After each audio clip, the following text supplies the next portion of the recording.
அண்டம் முழுதும் ஒன்றினுள் அடக்கம். அதுவே ஆனைமுகமெனும் ஓங்கார விளக்கம். சுழலும் கோள்கள் அவன் சொல் கேட்கும். அவனை தொழுதால் போதும் நல்லதே நடக்கும். ஆனைமுகனை தொழுதால் நவக்கிரகங்களும் மகிழும்.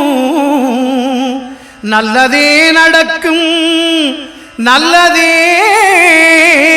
நடக்கும்.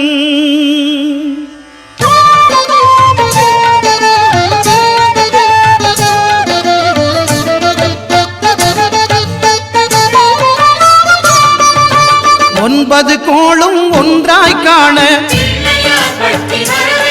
அங்கு கற்பகம் என்னும் கடவுளின் மெய்யில். ஒன்பது கோளும் ஒன்றாய் காண அங்கு கற்பகம் என்னும் கடவுளின் மெய்யில். சூரியன் முதலாய் 9 கிரகமும் பலவித குணங்களை கொண்டிருக்கும். எங்கள் கற்பக தருவில் அவை வரும்போது ஒன்றாய் சேர்ந்து பலனளிக்கும்.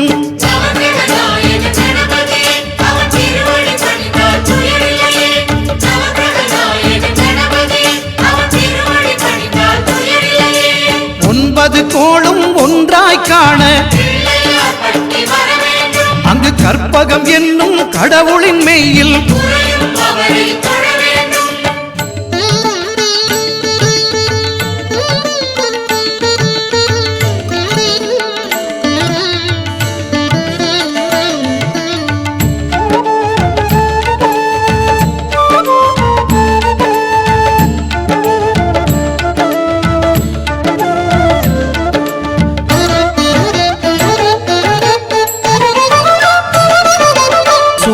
பகவான் ஒளிமுகம் காண அங்கு கற்பக தருவின் நெற்றியில் மலரும். சூரிய பகவான் ஒளிமுகம் காண அங்கு கற்பக தருவின் நெற்றியில் மலரும். இருளை விலக்கி உலகை எழுப்பும் ஞாயிறு அங்கே குடியிருப்பான். அவன் ஆனை முகத்தனின் அடியவர் மனத்தில் ஒளியாய் வந்து கொலுவிருப்பான்.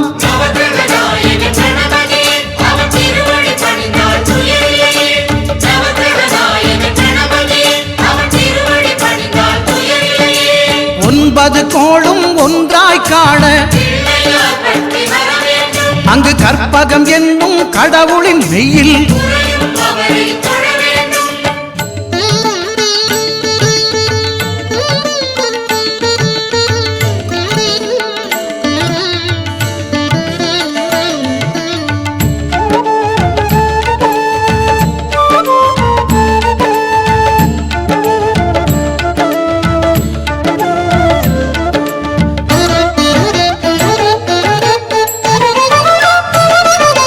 திங்கள் பகவான் திருமுகம் காண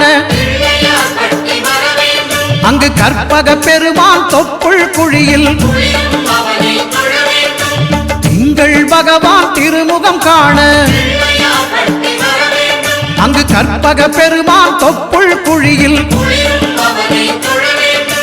பார்க்கடல் பிறந்த சந்திர பகவான் கணபதி வயிற்றில் நிறைந்திருப்பான். எங்கள் கற்பகத்தானை கண்டவர் தமக்கு தீரா பிணிகளை தீர்த்து வைப்பான்.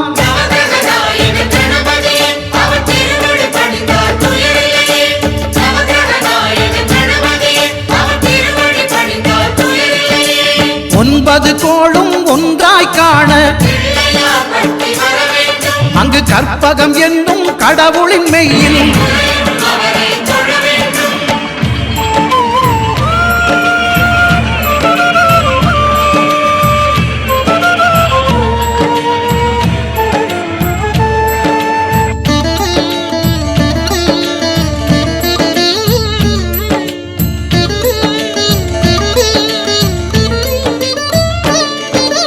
அங்காரகனவன் தங்கும் இடமே அவன் பொங்கும் முகத்தை காண